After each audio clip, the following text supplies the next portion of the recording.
Hello प्यारे students, PCM research academy में आपका स्वागत है। और आज हम फिजिक्स क्लास 11th का चैप्टर नंबर 2 स्टार्ट करने जा रहे हैं, जो हमारी यूनिट फर्स्ट में आता है। यूनिट फर्स्ट का ये जो चैप्टर है हम 3 पार्ट्स में डिवाइड करेंगे। पहला पार्ट होगा हमारा measurement of physical quantity. Second part जो होगा वो होगा हमारा error analysis and significant figure. और थर्ड जो पार्ट होगा वो डायमेंशनल एनालिसिस होगा। इस चैप्टर को हम 3 पार्ट्स में करेंगे और ये चैप्टर बहुत ही इंपॉर्टेंट चैप्टर है अकॉर्डिंग टू द, चाहे आरआरबी एनटीपीसी की बात करें, चाहे एनडीए एग्जाम, चाहे नीट की बात करें, चाहे जेई की बात करें। इस चैप्टर से 1 या 2 क्वेश्चन हर साल आते ही आते हैं, इसलिए ये चैप्टर बहुत ही इंपॉर्टेंट चैप्टर है। तो सबसे पहले हम स्टार्ट करते हैं measurement of physical quantity. Chapter का नाम क्या है हमारा? Measurement of physical quantities. Measurement of physical quantity. सबसे पहले हम इसकी स्टार्टिंग करेंगे कहां से? कि सबसे पहले ये फिजिकल क्वांटिटी होती क्या है। सबसे पहले बात करेंगे हम, ये जो फिजिकल क्वांटिटी है ये क्या होती है। फिजिकल क्वांटिटी क्या होती है? क्वांटिटी क्या होती है? हिंदी में इसको कहते हैं हम भौतिक राशि। हिंदी में इसका एक और नाम क्या है? भौतिक राशि। फिजिकल क्वांटिटी को हम हिंदी में क्या कहते हैं? भौतिक राशि कहते हैं। तो फिजिकल क्वांटिटी वो क्वांटिटी होती है जब हम उसे डायरेक्टली या इनडायरेक्टली मेजर कर रहे होते हैं इन terms of law of physics. Law of physics के रूप में अगर हम किसी भी क्वांटिटी को एक्सप्रेस करते हैं तो वो हमारी क्या होती है? फिजिकल क्वांटिटी कहलाती है।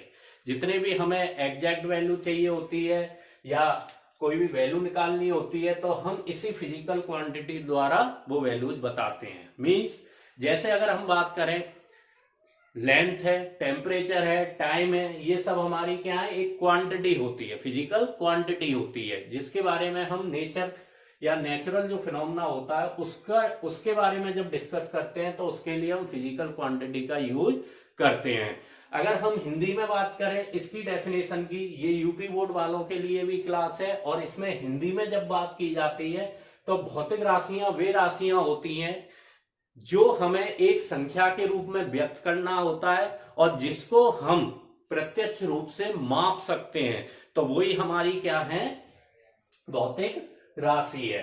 ठीक, तो इसे हम क्या कहते हैं? भौतिक राशि कहते हैं। जबकि लॉर्ड केल्विन ने खुद कहा था कि जो हमारी फिजिक्स होती है वो एक मेजरमेंट की ही साइंस है। फिजिक्स क्या है हमारी? मेजरमेंट की साइंस है। ये किसने कहा था? लॉर्ड केल्विन साहब ने कहा था। ठीक, तो सबसे पहले डेफिनेशन लिखते हैं इसकी। ऑल दोज क्वांटिटीज वे सभी राशियां, ठीक है, विच कैन बी मेजर्ड डायरेक्टली और इनडायरेक्टली, मेजर्ड डायरेक्टली और इनडायरेक्टली। ठीक, जिसको हम प्रत्यक्ष या अप्रत्यक्ष रूप से, ठीक, directly in terms of law of physics, laws of physics, ठीक है, can be expressed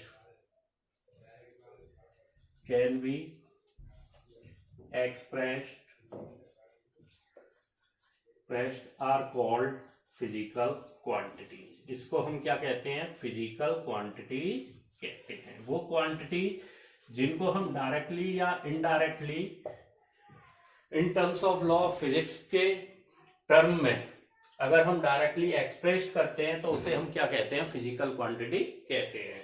और जब हिंदी में बात करते हैं यूपी बोर्ड वालों के लिए ये डेफिनेशन होती है, वे सभी राशियां जिनको किसी संख्या द्वारा व्यक्त किया जाता है, जिनको किसी संख्या द्वारा व्यक्त किया जाता है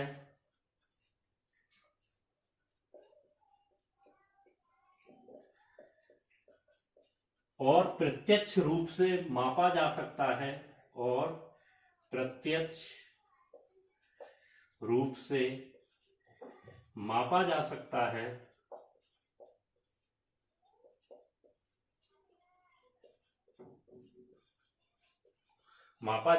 है, उसे भौतिक राशि कहते हैं।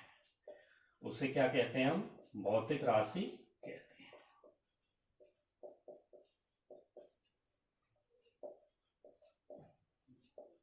ठीक, इसे हम क्या कहेंगे? भौतिक राशि कहेंगे। अगर एग्जांपल्स की बात करें तो जैसे टेम्परेचर है, टाइम है, लेंथ है, ये सब क्या होती है? हमारी भौतिक राशि होती है। लेंथ है, ठीक है, इसको लंबाई कहते हैं। टेम्परेचर है, जिसको तापमान कहते हैं। ये सब हमारी कैसी क्वांटिटी है? फिजिकल क्वांटिटी है। ये कैसी क्वांटिटी है? फिजिकल क्वांटिटी है। ठीक, तो ये हमारी क्या होती है? फिजिकल क्वांटिटी होती है। जबकि लॉर्ड केल्विन ने भी कहा था, लॉर्ड केल्विन ने बोला था कि जो फिजिक्स है,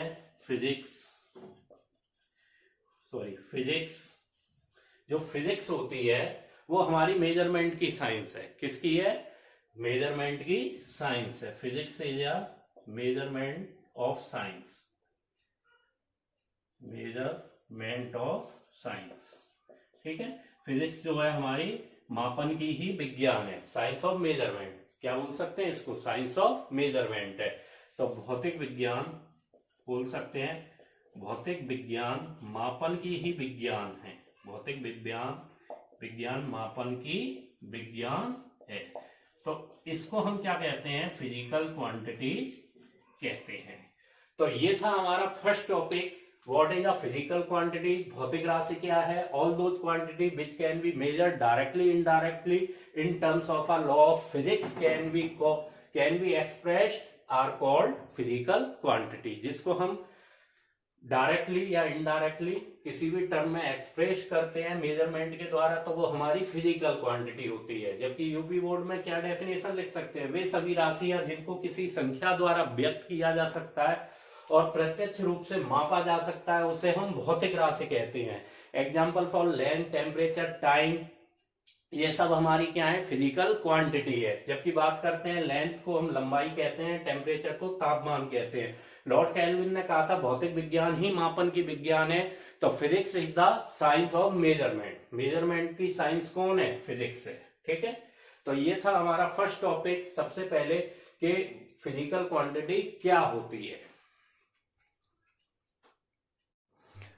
अब हम बात करते हैं हमारे सेकंड टॉपिक की, जिसका नाम है need of measurement. Need of measurement second topic है हमारा, नीड ऑफ मेजरमेंट। अब जब नीड ऑफ मेजरमेंट की बात करेंगे तो ये क्या होता है, क्यों हमें मेजरमेंट की आवश्यकता हुई, क्या जरूरत हुई। तो जब भी हम फिजिक्स की बात करते हैं तो जो फिजिक्स होती है वो हमारी एग्जैक्ट साइंस होती है। फिजिक्स कैसी साइंस है? एग्जैक्ट साइंस है। और वो हमें जब भी नेचुरल या नेचर के जितने भी फिनोमेना होते हैं उनकी एग्जैक्ट या एक्यूरेट नॉलेज देती है। किसकी? नेचर या नेचुरल फिनोमेना है उनकी जो एक्यूरेट नॉलेज है वो हमें कहां से मिलती है? फिजिक्स से मिलती है। अगर हम बात करते हैं जब भी एक्यूरेसी जो होती है हमारी, एक्यूरेसी वो हमेशा डिपेंड करती है किस पे? इंस्ट्रूमेंट और उसकी टेक्निक पे। इंस्ट्रूमेंट है या कोई भी टेक्निक है, जब हम किसी चीज को मेजर कर रहे हैं तो मेजरिंग इंस्ट्रूमेंट या टेक्निक पे हमेशा जो भी एक्यूरेसी होती है वो डिपेंड्स करती है। जैसे मान के चलिए अगर मेरे पास दो बॉडी हैं, पहले बॉडी मैंने उठाया, ठीक, अब मुझे उसका वेट, एग्जैक्ट वेट नहीं पता, लेकिन मैंने बॉडी उठा ली। वो सेकंड मैंने क्या किया, दूसरी हैवी बॉडी थी उसको भी उठाया। मैं ये उसमें से बता सकता हूं कि हैवी बॉडी कौन सी है और लाइटर बॉडी कौन सी है। मैं क्या बता सकता हूं कि हैवी बॉडी हमारी क्या होती है और लाइटर बॉडी क्या है, सेंस से। लेकिन ये नहीं बता सकता उसकी एग्जैक्ट जो मास है या वैल्यू है वो क्या होगी। तो इसके लिए हमें किसकी जरूरत पड़ी थी, मेजरमेंट की। तो मेजरमेंट क्या था, एक ऐसा प्रोसेस था जो फिजिकल क्वांटिटी के मैग्नीट्यूड को डिटरमाइन करता था। मेजरमेंट क्या था, एक ऐसा प्रोसेस था जो फिजिकल क्वांटिटी के मैग्नीट्यूड को मेजरमेंट करता था। इसके अलावा यह बताया गया जब भी हम किसी भी फिजिकल क्वांटिटी को कंपेयर करते हैं नॉन स्टैंडर्ड क्वांटिटी के साथ, किसी भी फिजिकल क्वांटिटी को अगर हम कंपेयर करें नॉन स्टैंडर्ड क्वांटिटी के साथ, तो उसको हम मेजरमेंट कहते थे। क्या कहते थे, मेजरमेंट कहते थे। या ये बोल सकते हैं किसी भी भौतिक राशि को उसके निश्चित मात्रक से, निश्चित संख्यात्मक मान या मानक से तुलनात्मक को ही मापन कहा जाता था। क्या कहते थे, मापन कहते थे। ठीक, अब बात करते हैं according to the measurement and metrology book कहती है मेजरमेंट की definition, the process of determining the amount, degree और कैपेसिटी बाय कंपैरिजन, इनडायरेक्ट या direct, with the accepted standards of the systems units it's being used. ठीक है, किस तरह से हम किसी भी अमाउंट या डिग्री या जो भी कैपेसिटी दे रखी है उसका कंपेयर किसके साथ करते हैं, जो स्टैंडर्ड वैल्यू दे रखी है उस क्वांटिटी के साथ उसकी जब कंपेयर करते हैं, यूनिट्स के द्वारा भी किया जाता है, तो उसको ही हम मेजरमेंट कहते थे। तो ये डेफिनेशन थी हमारी किसकी, मेजरमेंट की। जब भी हम मेजरमेंट की बात करते हैं तो हमें जरूरत रहती है कि मेजरमेंट क्या है। मेजरमेंट भी दो पार्ट्स में बांटे गए, एक था हमारा स्टैंडर्ड यूनिट और एक थी standard value. Standard unit and standard value. तो स्टैंडर्ड यूनिट में क्या होता था, स्टैंडर्ड जो यूनिट है वो एक यूनिट बताती, जैसे लेंथ है, लेंथ हमेशा किस में मेजर करें, तो मीटर में मेजर करना चाहिए। मास है, मास किस में मेजर करें, तो किलोग्राम में मेजर करते थे। ऐसे ही न्यूमेरिकल वैल्यू आती थी 5, 10, ये सारी चीजें क्या थी, हमारी न्यूमेरिकल वैल्यू थी। अगर हमसे कोई पूछे हम मेजरमेंट किसका कर रहे हैं, भाई फिजिकल क्वांटिटी का कर रहे। अब दुख, हंसना, रोना, ये तो फिजिकल क्वांटिटी है नहीं हमारी। अगर हम कहें मुझे दुख है, मैं हंस रहा हूं, मैं रो रहा हूं, फीलिंग एक्सप्रेस कर रहा हूं, तो ये मेरी फिजिकल क्वांटिटी नहीं होती है। तो सबसे पहले हमने क्या सीखा इसमें, कि मेजरमेंट की हमें जरूरत क्यों थी, क्योंकि फिजिक्स जो होता था वो हमारी एग्जैक्ट साइंस होती थी और वो जितने भी नेचर या नेचुरल फिनोमेना थे उनकी एक्यूरेट नॉलेज हमें देती थी। इसके अलावा एक्यूरेट नॉलेज देने के अलावा जो उसकी एक्यूरेसी थी वो डिपेंड करती थी मेजरमेंट के टाइम पे जिस इंस्ट्रूमेंट या टेक्निक्स को हम मेजर कर रहे हैं उस पर हमेशा डिपेंड करती थी। फिर हमने बात की कि हमारे पास कोई दो वैल्यू है, जैसे हमारे पास एक लाइट बॉडी है, एक हैवी बॉडी है। हमने दोनों को लिफ्ट किया, पहले एक बॉडी को लिफ्ट किया, फिर दूसरी बॉडी को लिफ्ट किया, और उसके बाद हमारे जो सेंस थे हमने अपने अकॉर्डिंग, सेंस के अकॉर्डिंग बता दिया कि हैवी बॉडी ये है और लाइट बॉडी ये है। मान के चलिए कोई 40 kg की बॉडी है, ये मान लीजिए ये कोई पर्सन है, इसका वेट है 30 kg। ठीक, ये कोई पर्सन है और इसका वेट है मेरा 50 kg। अब मैंने इन दोनों को लिफ्ट किया, पहले इसको लिफ्ट किया फिर इसको लिफ्ट किया, तो अब मुझे ये पता है कि इसका जो वेट है वो हैवी है, यानी ये हैवियर बॉडी है, ये मेरी कैसी है, हैवी बॉडी है, और ये कैसी है, मेरी लाइट बॉडी है। तो अब मुझे इसकी एग्जैक्ट वैल्यू नहीं पता, इतना बता सकता हूं मैं कि ये हैवी है, ये लाइट है और ये हैवी है। अगर वैल्यू दे दी जाए मुझे 30 kg, 50 kg, तो आसानी से मैंने मेजर कर दिया कि हैवी बॉडी ये होगी, लाइट बॉडी ये होगी, और ये 50 kg का होगा, ये 30 kg का होगा। क्योंकि मेजरमेंट क्या है, कोई भी स्टैंडर्ड वैल्यू दे दी, अगर हमें कोई क्वांटिटी दी है तो उससे हम कंपेयर करके हम मेजरमेंट को बता सकते हैं। ठीक, तो मेजरमेंट पहली चीज क्या थी, the process of determine the magnitude of quantity. जो क्वांटिटी का मैग्नीट्यूड था उसको डिटरमाइन करने के लिए हमें मेजरमेंट की जरूरत थी। मैग्नीट्यूड ऑफ फिजिकल क्वांटिटी, ठीक, या फिजिकल जो भौतिक राशि है उसका जो मैग्नीट्यूड था उसको डिटरमाइन करने के लिए हमें इसकी मेजरमेंट की जरूरत रही, फर्स्ट थिंग। सेकंड क्या था कि to compare a physical quantity, ये भी लिख सकते हैं, to compare a physical quantity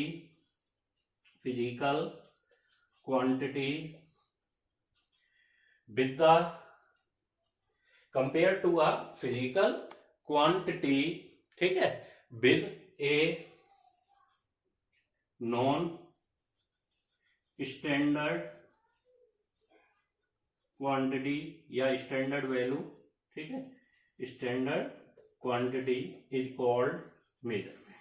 इसको ही क्या कह दिया गया, मेजरमेंट भी कह दिया गया। जब हम किसी भी फिजिकल क्वांटिटी को किसी स्टैंडर्ड वैल्यू या स्टैंडर्ड क्वांटिटी के साथ कंपेयर करते हैं तो उसको हम क्या कहते हैं, मेजरमेंट कहते हैं। फिर एक डेफिनेशन बोली गई, the process of determining according to A K Sani साहब, द प्रोसेस ऑफ डिटरमाइनिंग, एक ऐसा प्रोसेस जिसको डिटरमाइन करने के लिए, डिटरमाइनिंग द अमाउंट डिग्री और कैपेसिटी, ठीक है, degree capacity by comparison, compare किससे करते थे, डायरेक्ट या इनडायरेक्ट, कंपेरिजन, ठीक, direct and indirect, direct and indirect, ठीक है, कंपेयर किससे किया, डायरेक्ट और इनडायरेक्ट। जब हमने इसको कंपेयर कर दिया किसके साथ, किसके साथ किया था, the accepted standards of, the accepted standards of units being used, जिस यूनिट्स के साथ हम इसको क्या कर रहे थे, accepted standards of units use कर रहे थे किसी भी सिस्टम का, standard of system, sorry, standards of system units being use, ठीक है, जो भी सिस्टम था स्टैंडर्ड्स का, उसके साथ जब इसको कंपेयर किया गया, डिटरमाइन किया गया, अमाउंट को, डिग्री को, कैपेसिटी को, इनडायरेक्टली या डायरेक्टली, तो वही चीज हमारी क्या थी, मेजरमेंट थी। और जब हिंदी में बात करते हैं, यूपी बोर्ड वालों के लिए क्या डेफिनेशन होती है मेजरमेंट की, जब हम किसी भी भौतिक राशि को उसके निश्चित मानक से तुलनात्मक अध्ययन, मानक से तुलनात्मक अध्ययन को ही हम क्या कहते हैं, मापन कहते हैं। क्या कहते हैं, मापन कहते हैं। तो किसी भौतिक राशि का, किसी भौतिक राशि का,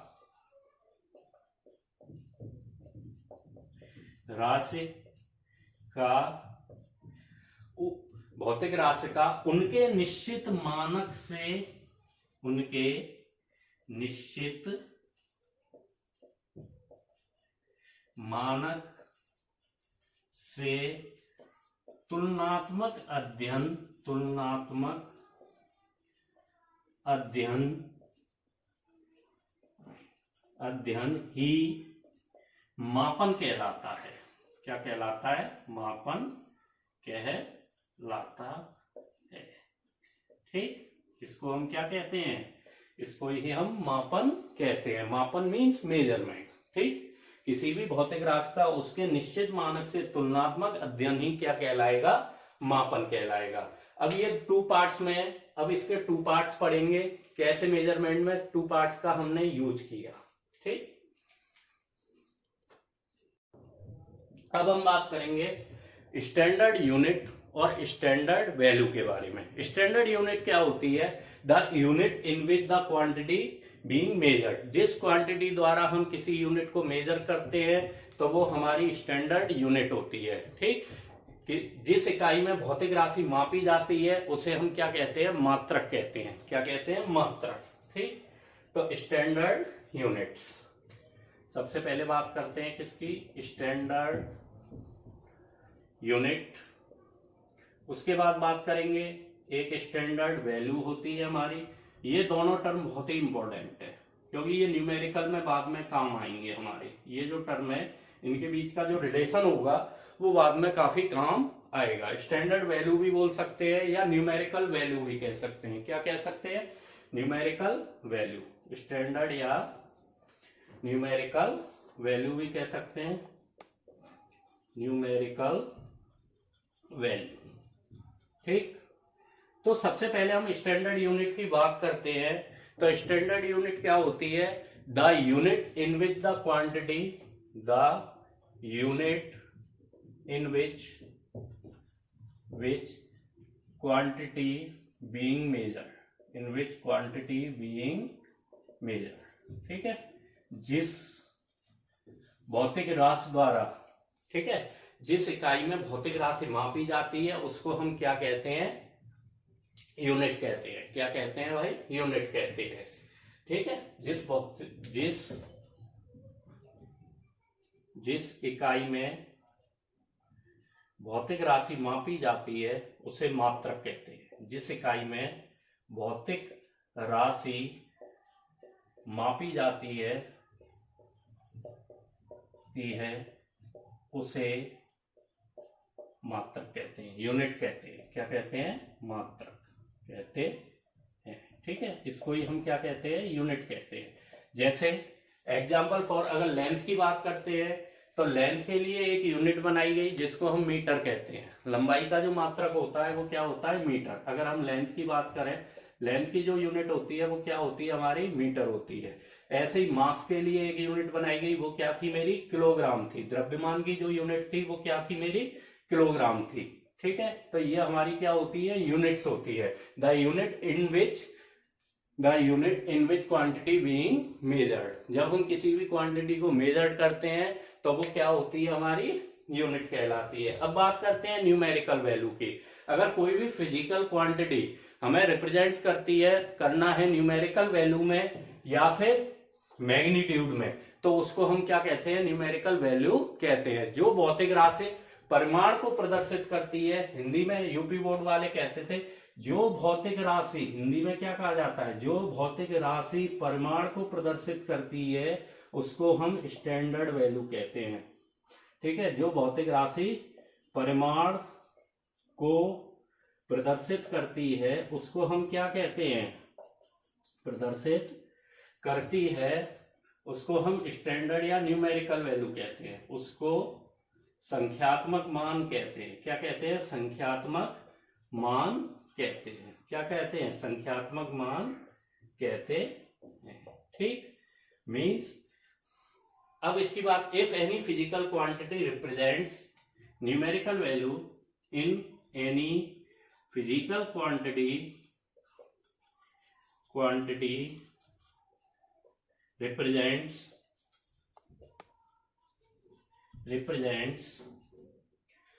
न्यूमेरिकल वैल्यू एंड मैग्नीट्यूड। किसी भी न्यूमेरिकल वैल्यू या मैग्नीट्यूड को जो रिप्रेजेंट्स करता है, मैग्नीट्यूड को जो रिप्रेजेंट्स करता है वही हमारी क्या है? स्टैंडर्ड या न्यूमेरिकल वैल्यू है, ठीक है। In any physical quantity represent numerical value और मैग्नीट्यूड इज कॉल्ड स्टैंडर्ड या न्यूमेरिकल वैल्यू। कैसे? मान के चलिए अगर स्टूडेंट है, कोई स्टूडेंट का मास 40 kg दे दिया जाए। कोई स्टूडेंट है हमारे पास, ये मान के चलिए एक स्टूडेंट है, ठीक है, ये एक स्टूडेंट है और इसका मास है 40 kg, सपोज कीजिए। अब जो फर्स्ट पार्ट रिप्रेजेंट कर रहा है, ये दो पार्ट में रिप्रेजेंट हो रहा है। जो फर्स्ट पार्ट है वो तो हमारी न्यूमेरिकल वैल्यू को रिप्रेजेंट कर रहा है। किसको कर रहा है? न्यूमेरिकल वैल्यू को। और ये बता रहा है ये न्यूमेरिकल वैल्यू है और ये इसकी क्या है? यूनिट है। केजी किस में रिप्रेजेंट हो रहा है? हमारा यूनिट में, ठीक है। तो ये हमें न्यूमेरिकल वैल्यू को रिप्रेजेंट कर रहा है, ये हमें केजी को रिप्रेजेंट कर रहा है। अगर हम मान लें कोई लेंथ, कोई वायर दे रखा है वो 5 मीटर का है, मान के चलिए हमने कोई वायर लिया, लेंथ ऑफ वायर है 5 मीटर, लेंथ ऑफ वायर जो है वो मेरा दे रखा है भाई 5 मीटर का, मैंने लेंथ ले रखी है, ठीक, 5 मीटर की लेंथ है। तो ये क्या होगा? 5 टाइम्स ऑफ लेंथ है, 5 times of unit of length मानूंगा। फर्स्ट पार्ट क्या कहेगा इसका? 5 times of unit of length है ये मेरा, ठीक है, यूनिट ऑफ लेंथ है। जबकि ये क्या बता रहा है मुझे? सेकंड पार्ट जो रिप्रेजेंट्स कर रहा है ये लेंथ की यूनिट को रिप्रेजेंट्स कर रहा है। ये किसको कर रहा है? यूनिट की लेंथ। ऐसे ही 40 टाइम्स ऑफ यूनिट ऑफ किसका है? मास का, ये वैल्यू है और इसको हम न्यूमेरिकल वैल्यू कहेंगे, इसको हम क्या कहेंगे? यूनिट कहेंगे। जब भी हम मार्केट जाते हैं, समझना, तो मार्केट जाते हुए अगर 100 रुपीज देते हैं किसी को और उससे राइस खरीदने के लिए बोलते हैं, तो हमेशा बोलेंगे 5 केजी चाहिए या 1 केजी चाहिए या 2 केजी चाहिए, इस तरह से बोलते हैं। तो हमेशा जब भी हमें कोई चीज लेनी होती है कि हमें केले चाहिए 1 दर्जन चाहिए या 2 दर्जन चाहिए, इस तरह से ये तो कहते नहीं आधा केला चाहिए, क्योंकि आधा केला मिलेगा नहीं, हमेशा या तो 1 मिलेगा या फिर 12 मिलेंगे, जितने भी हैं इसी तरीके से जो भी हमें फ्रूट्स लेने होते हैं उसी तरीके से मिलते हैं। कभी ये नहीं मिलता है कि हाफ मिल रहा हो, ठीक है, फ्रूट्स को लेते। तो ये क्वांटिटी मेजरमेंट कर दी गई कि न्यूमेरिकल वैल्यू दे दी गई, हमें इतना ही चाहिए, 500 ग्राम चाहिए, 1 केजी चाहिए या 2 केजी चाहिए। तो ये न्यूमेरिकल वैल्यू और जो उसकी यूनिट थी वो एक साथ दे दी गई। तो इसलिए हमें किसकी जरूरत पड़ी, मेजरमेंट की भी जरूरत थी कि हमें कंपेयर करना है किसी भी स्टैंडर्ड क्वांटिटी के साथ, किसी भी फिजिकल क्वांटिटी को, और वो फिजिकल क्वांटिटी कुछ भी हो सकती है, ठीक है ना।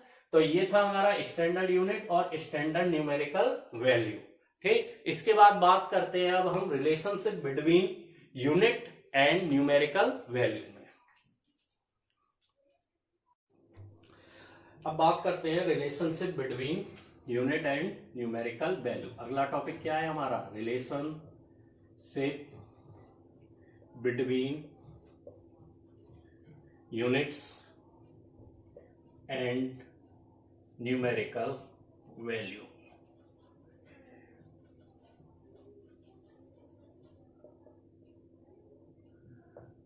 ठीक, ये इंपॉर्टेंट टॉपिक है, इसमें से 1-2 क्वेश्चन पूछे जा सकते हैं। अब मान के चलो अगर मेरे पास एक रॉड है और रॉड की जो डिस्टेंस है वो 4 मीटर है, मेरे पास एक क्या है, रॉड है, और रॉड की जो लेंथ है, सॉरी डिस्टेंस नहीं लेंथ है, वो 4 मीटर है। कितनी है, 4 मीटर है, ठीक। अब इसको अगर मैं मेजर करता हूं मापने के लिए, अगर इसका मैं मेजरमेंट करूं तो मेरे पास अलग अलग यूनिट भी होती है लेंथ की, जैसे एक यूनिट होती है सेंटीमीटर और एक यूनिट होती है मिलीमीटर, mm, जिसको हम मिलीमीटर कहते हैं, ठीक। अगर बात करेंगे जब इसको मैं सेंटीमीटर में कन्वर्ट करूंगा तो 1 मीटर में 100 सेंटीमीटर होते हैं, तो 4 मीटर में कितने सेंटीमीटर होंगे, 400 सेंटीमीटर, क्योंकि इसकी जो न्यूमेरिकल वैल्यू है वो 4 है, यूनिट मेरी मीटर है, तो इसको लिख सकता हूं मैं 400 सेंटीमीटर, ठीक। ऐसे ही मिमी को चेंज करूंगा तो इसको लिख सकता हूं 4000 mm। अब यहां पे देखिए आप, जब बात कर रहे कि जैसे ही मैंने लिखा 400 सेंटीमीटर, 4000 mm और 4 मीटर, जितना बड़ा मेरा, जितनी बड़ी मेरी यूनिट है कंपेयर टू सेंटीमीटर mm में अगर देखेंगे, सबसे बड़ी यूनिट है मेरी मीटर इन दोनों के कंपेयर में, लेकिन उसकी न्यूमेरिकल वैल्यू उतनी ही छोटी है। उसकी न्यूमेरिकल वैल्यू क्या है, उतनी ही छोटी है। जब मैंने रॉड की लेंथ 4 मीटर ली, ठीक, और मैंने जब उसकी यूनिट को कन्वर्ट किया सेंटीमीटर में तो 400 सेंटीमीटर आया, mm में लिया तो 4000 mm आया, मिलीमीटर आया। अब यहां पे देखेंगे हम कि जो जैसे जैसे हमारी यूनिट डिक्रीज कर रही है, न्यूमेरिकल वैल्यू इंक्रीज कर रही है। तो यहां से क्या निकल के आया कि किसी भी भौतिक राशि का जो परिमाण होता है, ठीक है, भौतिक राशि का परिमाण, यूपी बोर्ड वालों के लिए है ये, पहले भौतिक राशि का परिमाण इजिकल टू, फिजिकल क्वांटिटी बोलते हैं इसको, इजिकल टू संख्यात्मक मान, जो न्यूमेरिकल वैल्यू है इसकी संख्यात्मक मान इनटू मात्रक के होता है, मात्रक के होता है, ठीक।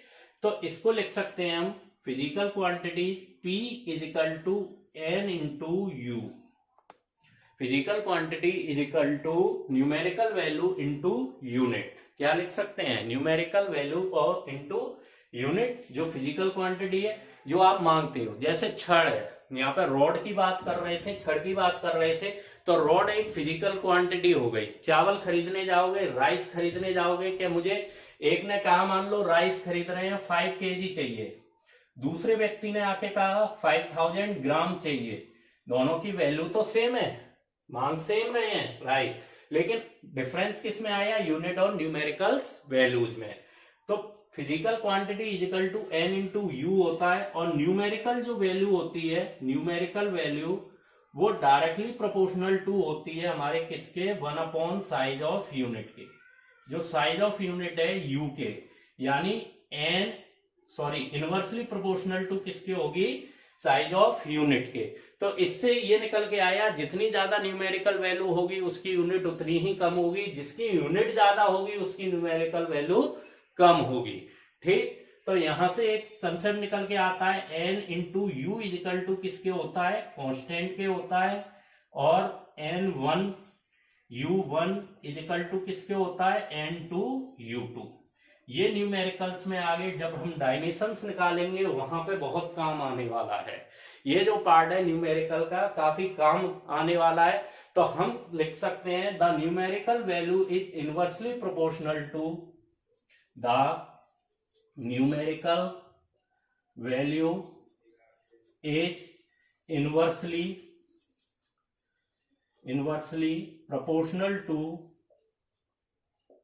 proportional to the size of unit। ठीक है, यूनिट के आकार के इनवर्सली प्रोपोर्शनल होता है। अगर हम न्यूमेरिकल वैल्यू को इंक्रीज करेंगे तो यूनिट डिक्रीज करेगा, और न्यूमेरिकल वैल्यू को डिक्रीज करेंगे तो हमारा यहाँ पे जो यूनिट है वो भी क्या है, डिक्रीज करेगा। ठीक, और यूपी बोर्ड वाले कह सकते हैं अगर कोई भी राशि दे रखी है उसका मात्रक जितना छोटा होगा उसकी संख्यात्मक जो वैल्यू है या मान है वो उतनी ही ज्यादा होगी। ठीक है ना, तो ये था हमारा relationship between units and numerical value. अब इसमें एक और चीज है, अगर बात करें, इसको डिफाइन भी अच्छी तरीके से किया गया था, आप खुद देख सकते हो, वेल डिफाइन था। दूसरी चीज, ये टाइम के साथ चेंज नहीं हो सकता। कई चीजें होती हैं जो टाइम के साथ चेंज होती है, लेकिन हमारी ये जो यूनिट्स हैं ये चेंज नहीं होती हैं। इसके अलावा ये रिप्रोड्यूसिबल भी है। ये कैसी होती है, हमारी जो भी यूनिट्स होती हैं वो रिप्रोड्यूसिबल होती है। इसके अलावा हमने देखा कि जैसे हमने कंपेयर किया था मीटर को सेंटीमीटर और एमएम के साथ, तो हमने देखा जैसे जैसे हमारी यूनिट डिक्रीज कर रही है वैसे वैसे हमारी न्यूमेरिकल वैल्यू भी इंक्रीज कर रही है। तो फिजिकल क्वांटिटी किसके इक्वल होती थी हमारी, physical quantity is equal to N into u, और numerical value inversely proportional to किसके होता था, 1 साइज ऑफ यूनिट के। तो एन यू बराबर कॉन्स्टेंट आया, n1 u1 is equal to किसके होता था, n2 u2 के। ठीक, तो ये था हमारा क्या, relationship between units and numerical value. अब बात करते हैं हम fundamental and derived units and quantities की। अब हम बात करेंगे फंडामेंटल एंड डिराइव्ड क्वांटिटी की और उसकी यूनिट्स की। तो सबसे पहले हम फंडामेंटल क्वांटिटीज की बात करते हैं। Fundamental quantities and it's units. ठीक है, यूनिट की भी यही बात कर लेंगे, इसकी जो फंडामेंटल क्वांटिटीज है और इसकी यूनिट्स की, या फंडामेंटल यूनिट्स क्या होती हैं। तो सबसे पहले फंडामेंटल क्वांटिटीज को हम मूल राशियां कहते हैं। क्या कहते हैं, अकॉर्डिंग टू यूपी बोर्ड, मूल राशि एवं मूल मात्रक, मूल राशि व मूल मात्रक। ठीक है, फंडामेंटल क्वांटिटीज वो क्वांटिटीज होती हैं जो अदर क्वांटिटीज पर डिपेंड नहीं रहती हैं और वो अब पूरी तरह से फ्री रहती हैं। ठीक है, fundamental quantities which are not depend other quantities are known as a fundamental quantity. ऐसी फिजिकल क्वांटिटी जो किसी अदर क्वांटिटी पे डिपेंड नहीं करती है वो हमारी क्या होती है, फंडामेंटल क्वांटिटी होती है। यूपी बोर्ड में कहा जाता है वे भौतिक राशियां जो किसी अन्य राशि पर, या वह भौतिक राशियां जो किसी अन्य राशि पर निर्भर नहीं करती हैं, वो पूर्ण रूप से स्वतंत्र रहती हैं, उन्हीं को हम मूल राशि कहते हैं। क्या कहते हैं, मूल राशि कहते हैं। और यूनिट क्या होती है, the unit which are independent each other या which can not be converted into other each other. ठीक है, वो कन्वर्टेड नहीं होती है किसी में भी, वो फंडामेंटल यूनिट्स कहलाती है। जैसे length, mass, temperature, time, luminous of intensity, electric current है हमारा, अमाउंट ऑफ सब्सटेंसेज है, तो ये सब हमारी क्या होती है, फंडामेंटल क्वांटिटीज होती है। तो सबसे पहले बात करते हैं इसकी डेफिनेशन की।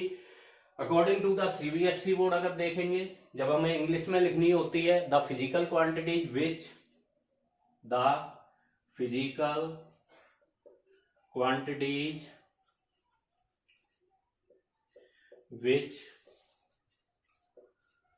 which does not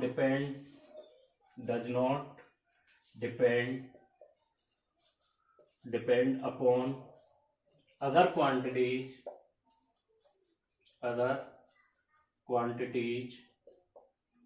is known as fundamental quantities. इनको हम क्या कहते हैं, फंडामेंटल क्वांटिटीज कहते हैं। ठीक, अब दूसरी क्वांटिटीज हमारी मूल राशियां क्या है, वे भौतिक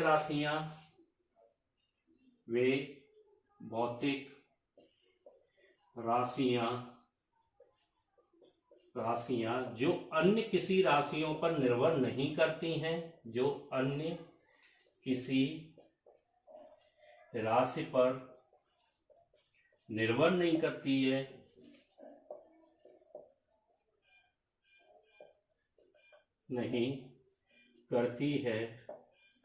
मूल राशि कहलाती है। क्या कहलाती है भाई, मूल राशियां कहलाती है। पहले जो राशियां आई थी वो 3 ही थी, स्टार्टिंग जब हुई थी तो 3 राशियां ही बताई मूल राशियां होती हैं। ठीक है, अब बात करते हैं फंडामेंटल यूनिट्स क्या होता है। तो the units which are independent to each other, the units which are independent to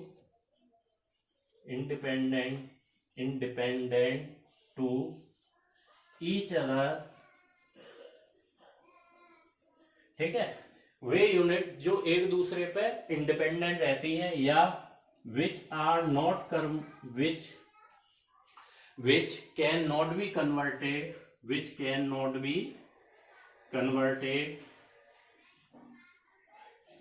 converted into each other are called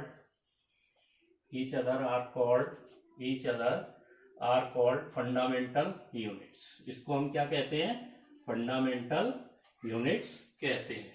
वो यूनिट जो इंडिपेंडेंट रहती है एक दूसरे से, किसी अदर यूनिट में कन्वर्ट नहीं होती है, उसको हम फंडामेंटल यूनिट्स कहते हैं। ठीक, तो वे मूल मात्रक बोल सकते हैं, या मूल राशियों को व्यक्त करने के लिए जिन मात्रकों का यूज किया जाता है उसको हम मूल मात्रक कहते हैं।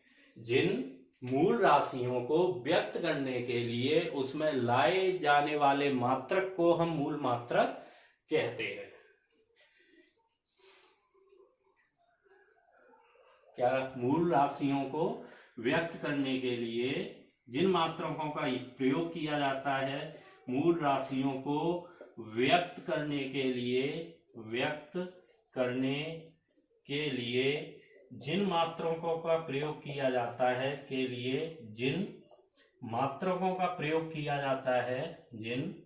मात्रकों का प्रयोग किया जाता है उसको हम क्या कहते हैं, मूल मात्रक कहते हैं।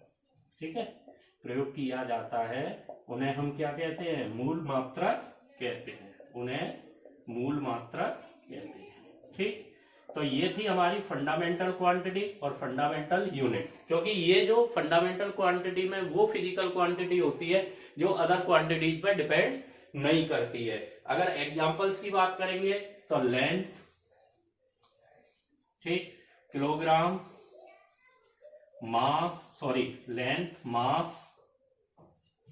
टेम्परेचर, करंट, ये सब हमारी क्या है, फंडामेंटल क्वांटिटी है। और इसी को हम मीटर में मेजर करते हैं, इसको किलोग्राम में करते हैं, इसको केल्विन में करते हैं, और ये हमारी क्या होती हैं, इनकी यूनिट्स होती हैं। ठीक है, तो ये फंडामेंटल क्वांटिटीज के एग्जांपल है, लेंथ, मास, टेम्परेचर, करंट, जो अदर क्वांटिटीज पे डिपेंड नहीं करते हैं।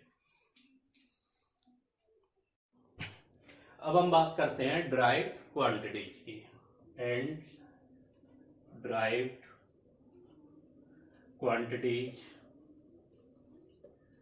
And derived units.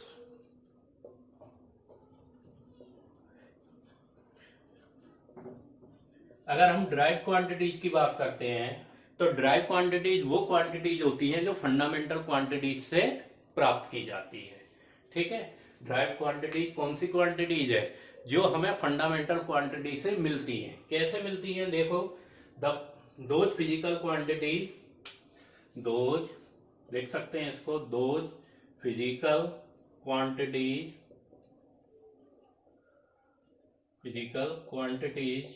Depends on the fundamental quantities, depends on the, जो डिपेंड्स करती है किस पे? फंडामेंटल क्वांटिटीज पे।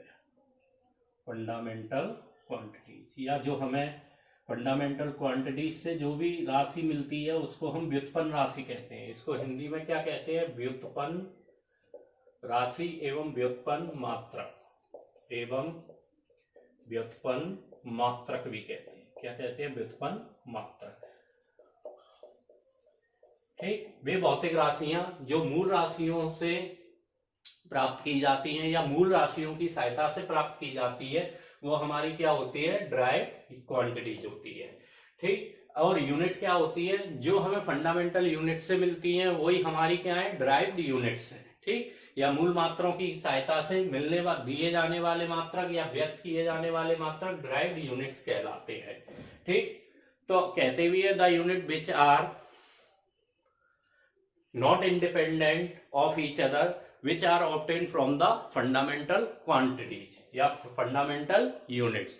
जो हमें फंडामेंटल यूनिट से ऑब्टेन होती हैं, ऑब्टेन बाय फंडामेंटल यूनिट्स, जो हमें फंडामेंटल यूनिट द्वारा जो भी यूनिट्स ऑब्टेन होती है उसको हम ड्राइव्ड यूनिट्स भी कहते हैं। हमेशा ये किससे ऑब्टेन की जाती है? फंडामेंटल यूनिट्स द्वारा।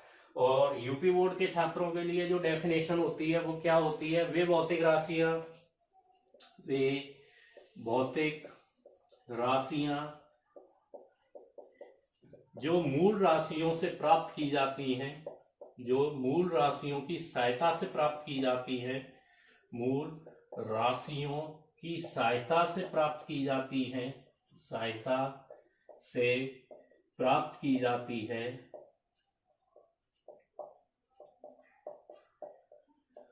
उसे हम व्युत्पन्न राशि कहते हैं। उसे हम क्या कहते हैं? व्युत्पन्न राशि भी कहते हैं। ठीक, राशि कहते हैं। ठीक है, यानी those physical quantity depend on the fundamental quantity या with the help of get the fundamental quantity are called derived quantities. और फंडामेंटल यूनिट द्वारा जो हमें यूनिट्स प्राप्त होती हैं उसको हम ड्राइव्ड यूनिट्स कहते हैं। फॉर एग्जांपल, अगर हम बात करेंगे किसी की भी, जैसे सपोज करो एरिया, एरिया का फॉर्मूला होता है हमारा area is equal to length into breadth, length into breadth. ठीक, लेंथ भी हमारा मीटर में होता है, ये भी मीटर में होता है। ठीक है, तो यूनिट ऐसे निकाल सकते हैं मीटर का स्क्वायर। तो ये हमें फंडामेंटल यूनिट से और फंडामेंटल जो क्वांटिटी है उनसे ही हमें मिल रहा है। ठीक है ना। अगर बात करें, ये जो हमें मिल रही है ये फंडामेंटल क्वांटिटी और फंडामेंटल यूनिट से ही मिल रही है। वॉल्यूम, वॉल्यूम की बात करेंगे तो वॉल्यूम आयतन इज इक्वल टू लंबाई इंटू चौड़ाई इंटू ऊंचाई, length into breadth into height, ये तीनों होती है। अगर वॉल्यूम की बात करेंगे length into breadth into height होती है। तो इसका भी, अगर हम इसकी भी यूनिट की बात करते हैं तो इसकी भी यूनिट क्या होती है? मीटर क्यूब होती है। तो ये जितनी भी क्वांटिटी होती है जो हमें फंडामेंटल क्वांटिटी से मिलती है, फिजिकल क्वांटिटी, तो वो हमारी ड्राइव्ड क्वांटिटीज कहलाती हैं, जिनको हम व्युत्पन्न राशि कहते हैं। या वे भौतिक राशि जो मूल राशियों की सहायता से प्राप्त की जाती है उनको हम क्या कहते हैं? ड्राइव्ड क्वांटिटीज या ड्राइव्ड यूनिट्स कहते हैं। अब बात करते हैं हम सिस्टम ऑफ इंटरनेशनल सिस्टम की, एसआई की। सबसे इंपॉर्टेंट था यहीं से, कि जितना भी मेजरमेंट करना होता था उसके लिए एग्जैक्ट वैल्यू कौन देगा हमें आके, कौन डेफिनेशन बताएगा, जिसको सारी है इंटरनेशनल में जितनी भी कंट्रीज होती हैं वो माने, क्योंकि जितना भी मेजरमेंट है उसके लिए कोई ना कोई एग्जैक्ट डेफिनेशन, एग्जैक्ट वैल्यू या एग्जैक्ट यूनिट चाहिए थी। तो उसके लिए किसका यूज हुआ, सिस्टम्स ऑफ यूनिट्स का। सिस्टम ऑफ यूनिट्स क्या था, देखो जब बात करते हैं सिस्टम ऑफ यूनिट्स की, सबसे पहले हम बात करेंगे सिस्टम ऑफ यूनिट्स। इसको हम एसआई भी बोलते हैं, ठीक है, एसआई यूनिट्स भी कहते हैं। इसको क्या कहते हैं हम, एसआई यूनिट्स भी कहते हैं, ठीक। तो 1971 में बात करते हैं, 1971 में general conference on weight and measures में एक मीटिंग हेल्ड की गई थी, जिसमें डिसाइड किया गया था कि जितने भी मेजरमेंट कर रहे हैं हम उसके लिए कोई ना कोई एक सिस्टम बनाया जाए, उनको यूनिट्स दी जाए। अगर मीटर है तो मीटर के लिए कोई ना कोई एग्जैक्ट डेफिनेशन देनी चाहिए, जिसको सभी जितनी भी कंट्रीज हैं इंटरनेशनल के अंदर सभी उसको मेजर करें, यानी जितने भी फिजिक्स के मेजरमेंट थे उनको मेजर किया जाए, किलोग्राम में हो, ग्राम में हो, ये सारी चीजें मेजरमेंट करने के लिए एक एसआई सिस्टम बना था, ठीक है। ये कब हुआ था, जब 1971 में इंटरनेशनल कॉन्फ्रेंस चल रही थी, ये बोल सकते हैं इंटरनेशनल एक कॉन्फ्रेंस चली थी, ठीक है ना। तो वहां पे डिसाइड किया गया कि एक ऐसा ही सिस्टम बना दिया गया जिसको बोला गया international system of units, international system of units. 1971 में एक यूनिट्स बनाई गई जिसका नाम क्या था, इंटरनेशनल सिस्टम ऑफ यूनिट्स, ठीक, यूनिट्स। फ्रेंच में इसको अगर बात करें, फ्रेंच में क्या बोला गया था, फ्रेंच में भी इसको जो बोला जाता था according to the SC Verma साहब, ली सिस्टम में इंटरनेशनल डी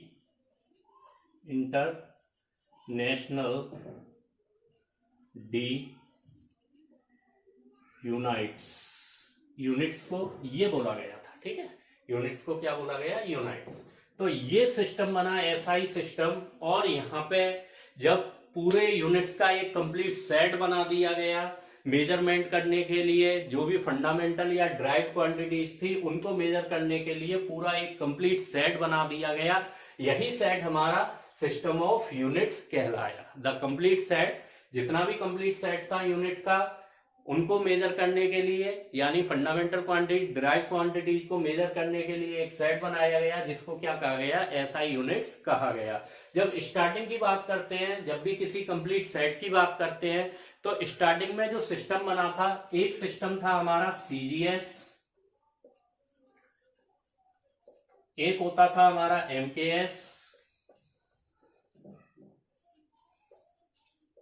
और एक था हमारा एफपीएस। ये कई सिस्टम्स थे जिनका यूज किया गया, ठीक। फ्रांस ने सीजीएस सिस्टम का यूज किया था, अगर बात की जाए फ्रेंच में, फ्रांस ने, ब्रिटिश ने एफपीएस सिस्टम यूज किया, जबकि एमकेएस जो था वो फ्रेंच ने किया था। और इसका यूज इंजीनियरिंग और इंडस्ट्रीज में भी काफी किया जाता है, इंजीनियरिंग और इंडस्ट्रीज में काफी किया जाता है। सीजीएस का मतलब था सेंटीग्राम सेकेंड, ये सिस्टम बताया गया, ठीक। उसके बाद एमकेएस था जो ब्रिटिश प्रणाली में यूज होता था, मीटर किलोग्राम सेकेंड। और ये वाला जो सिस्टम था एफपीएस सिस्टम, ये बताया गया था हमारा ब्रिटिश में, फुट पाउंड, फ्रेंच में, सॉरी ये वाला फ्रेंच में था और ये ब्रिटिश में था, फुट पाउंड सेकेंड। ये कुछ यूनिट्स बना दिए गए या सिस्टम बना दिए गए जिनमें हमें वैल्यूज क्या करनी थी, मेजर करनी थी। जितनी भी वैल्यूज थी हम इन्हीं में मेजर्स करते थे। तो ये हमारा पूरा एक सिस्टम बनाया गया जिसका हमने यूज भी किया था आगे चल के। तो ये फ्रांस का सिस्टम था, ये फ्रेंच सिस्टम था और ये हमारा ब्रिटिश का सिस्टम था। इसका जो यूज है एमकेएस सिस्टम का, वो इंजीनियरिंग और इंडस्ट्रीज में काफी किया जाता था, ठीक।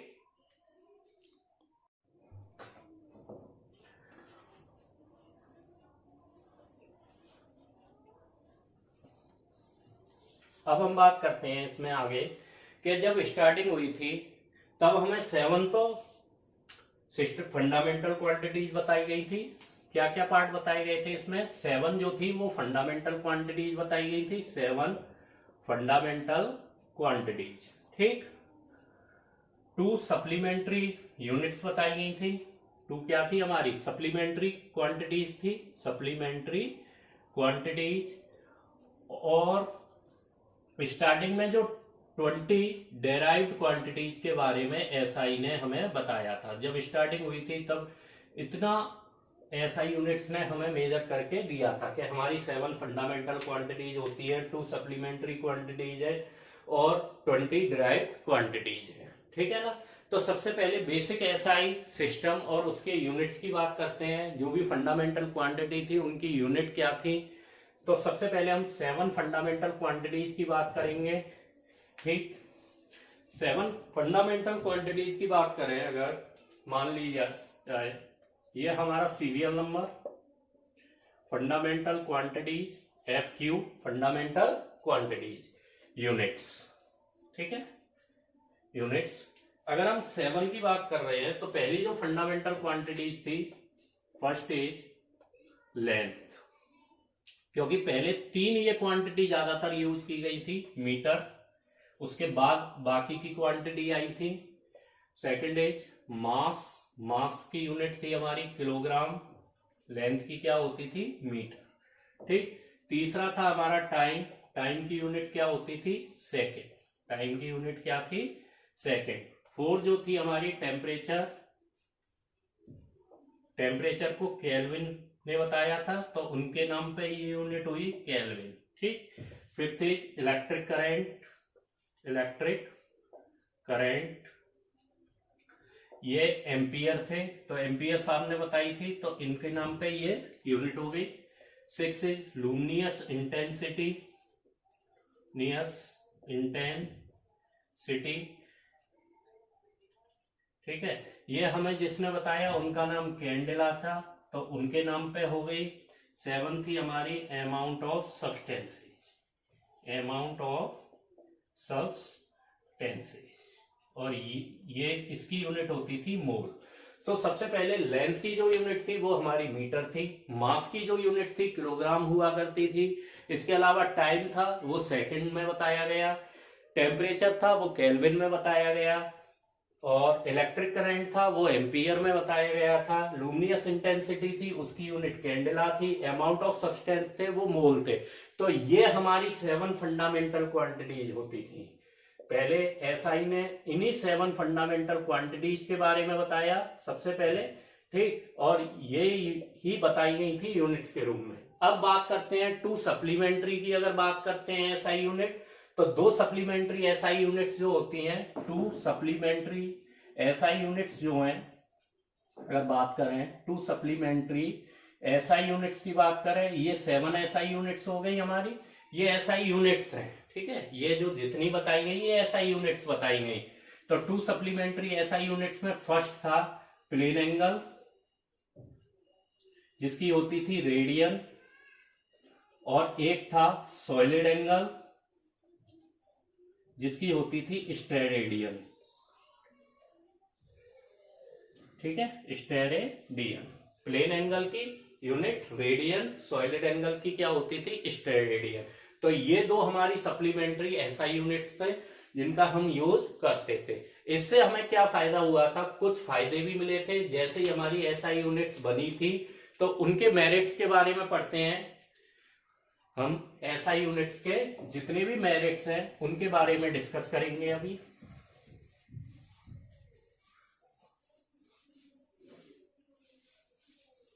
देखिए पहला मेरिट क्या था?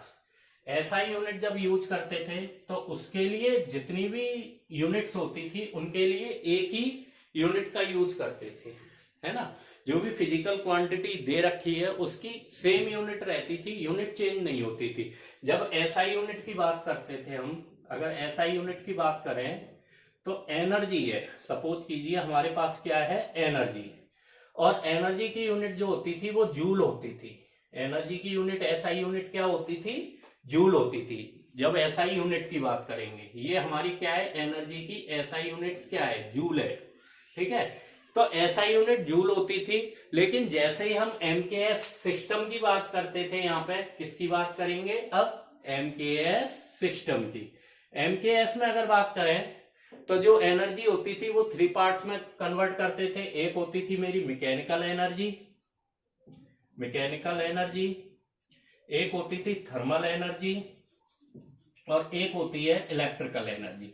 अगर वैसे बात करेंगे एसआई यूनिट्स, तो इन सबकी एसआई यूनिट हम किस में लेते थे, जूल में, इलेक्ट्रिकल एनर्जी। अब एमकेएस सिस्टम में इन तीनों की जो यूनिट्स थी वो अलग अलग थी। कैसी थी, अलग अलग बताई गई, ठीक। अगर मैकेनिकल एनर्जी बात करेंगे तो मैकेनिकल एनर्जी हमेशा जूल में यूज करते थे। थर्मल एनर्जी जो थी वो कैलोरी में थी, ठीक। और ये वाली जो एनर्जी थी वो किलोवाट आवर में थी। किसमें थी, किलोवाट आवर में यूज करते थे इलेक्ट्रिकल एनर्जी को। तो एमकेएस में अलग अलग यूनिट आई, जबकि एसआई यूनिट ने क्या कहा था, एनर्जी की एक ही यूनिट बताई थी, जूल।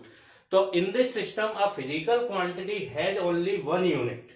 इस सिस्टम में पहला मेरिट्स क्या था कि कोई भी फिजिकल क्वांटिटी दे रखी है, उसकी जो यूनिट होती है वो हमारी केवल एक ही यूनिट होती है। जैसे फोर्स की बात करते हैं तो फोर्स की भी यूनिट क्या थी, न्यूटन ही यूज करते थे एसआई यूनिट। बाकी जब एमकेएस या डायरेक्ट यूनिट्स में बात करते हैं तो वो यूनिट चेंज हो जाती थी, ठीक है ना। तो ये पहला हमारा क्या था, मेरिट्स था इसके अंदर। फिर दूसरा पॉइंट क्या था, कुछ इसमें जब हम न्यूमेरिकल निकालते थे तो कन्वर्ट करने के लिए कुछ प्रीफिक्स का यूज किया गया, एसआई प्रीफिक्स का यूज किया गया। कैसे यूज किया गया, जब भी हम एसआई प्रीफिक्स की बात करते हैं तो कुछ हमारे पास मल्टीपल्स होते थे, कुछ सब मल्टीपल्स होते थे, और उनकी जो पावर होती थी वो पॉजिटिव में भी दी जाती थी और नेगेटिव में भी दी जाती थी। तो उन पावर्स को क्यों दिया गया था, क्योंकि हम जो भी न्यूमेरिकल करें उसको इजी तरीके से या किसी यूनिट को जब कन्वर्ट करना होता था तो उसे अच्छी तरीके से कन्वर्ट कर सकते हैं। इसके लिए हमें एसआई प्रीफिक्स की रिक्वायरमेंट हुई, और इसमें मल्टीपल्स और हमारे सम मल्टीपल्स सारे पार्ट्स आए। कैसे आए वो देखते हैं। तो एसआई प्रीफिक्स देखते हैं, एसआई प्रीफिक्स, ठीक है। तो इसमें क्या था, मल्टीपल्स जो थे वो पॉजिटिव पावर बताते थे, सब मल्टीपल्स थे वो नेगेटिव पावर्स बताते थे। तो सबसे पहले हम मल्टीपल्स लिखते हैं, यहाँ पे मल्टीपल्स, ठीक है, मल्टीपल्स लिखेंगे। फिर प्रीफिक्स, उसके बाद सिंबल, ठीक, सिंबल, प्रीफिक्स और मल्टीपल्स। अब यहाँ पे हम सब मल्टीपल्स, उसके बाद प्रीफिक्स, और प्रीफिक्स के बाद हम सिंबल्स की भी बात कर सकते हैं, ठीक। अब हमने क्या किया, जब हमने ये लिया तो यहाँ पे जब मल्टीपल्स की बात कर रहे हैं 10 की पावर 1, ठीक है। जब भी 10 की पावर 1 की बात करते हैं तो डेका आता है हमारा, हमेशा डेका, ठीक। 10 की पावर 2 है, यानी ये हमें क्या बताएगा, डेका हेक्टो, ठीक। 10 की पावर 3 किलो में चेंज होता था हमेशा, तो किलो। उसके बाद 10 की पावर 6 आता था, जिसको हम दिखाते थे किसमें, मेगा। 10 की पावर 9 गीगा। 10 की पावर 12 टेरा। 10 की पावर 15 पेटा। 10 की पावर 18 एक्सा, ठीक है ना। ये तो हम कंप्यूटर्स में भी पढ़ते हैं, किलो, मेगा, गीगा, टेरा, पेटा, एक्सा, ठीक है। उसके बाद आया 10 की पावर 21, और लास्ट जो बताया गया था 10 की पावर 24। इसको बोलते थे हम जीटा, और इसको बोलते थे हम योटा, ठीक है। इसको जीटा और इसको योटा। अब सिंबल्स की बात करते हैं, डेका डीए से, ठीक है, हेक्टो एस से, किलो, मेगा एम से, ठीक, गीगा जी, ठीक, टेरा टी, पेटा पी, एक्सा ई से, ये जेड से और ये वाई से रिप्रेजेंट होता है। अब 10 की पावर -1, अगर 10 की पावर -1 की बात करते हैं, पहले ये लिख लेते हैं 10 की पावर -1, 10 की पावर -2, -3, -6, 10 की पावर -9, 10 की पावर -12, 10 की पावर -15, 10 की पावर -18, 10 की पावर -21 और 10 की पावर -24।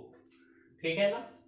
अब 10 की पावर -1 होता था हमारा डेसी, ठीक, ये होता था सेंटी, ठीक है, और ये होता था हमारा मिमी, मिली, ठीक है, कई बुकों में मिमी भी है और कई में मिली है, ठीक, mm बोल देते हैं तो मिमी बोल देते हैं, वैसे मिलीमीटर होता है, ठीक।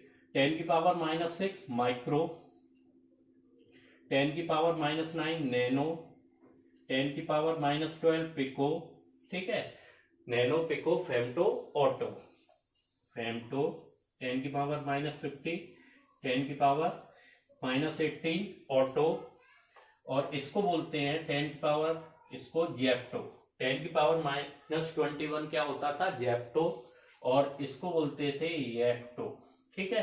तो ये वैल्यू दी थी हमें, deci, centi, milli, micro, nano, pico, femto, atto, zepto और येप्टो। तो डेसी, सेंटी, सेंटीमीटर भी लिख सकते हैं, milli, micro, nano, pico, femto, atto, ठीक है, ए से, जेप्टो छोटे जेड से शो करते हैं और वाइटो छोटे वाई से, ठीक है ना। तो ये हमारी कुछ ऐसा ही प्रीफिक्स बनाई गई जो न्यूमेरिकल करने में काफी हमारे लिए कन्वेंशन थी, क्योंकि जब भी हमें किसी सीजीएस सिस्टम या एमकेएस सिस्टम को कैलकुलेट करना होता था तो इन पावर्स का यूज करके हम इजीली क्वेश्चंस को सॉल्व कर सकते थे। तो याद करने का तरीका क्या है, 10 की पावर 1, 2, 3, 6, 9, 12, 15, 18 ये पावर्स में होते हैं, ये मल्टीपल्स होते हैं, ये पॉजिटिव पावर होते हैं, deca, hecto, kilo, mega, giga, tera, peta, exa, उसके बाद जेटा और योटो, ठीक, deci, centi, milli, micro, nano, pico, femto, atto, zepto, योक्टो।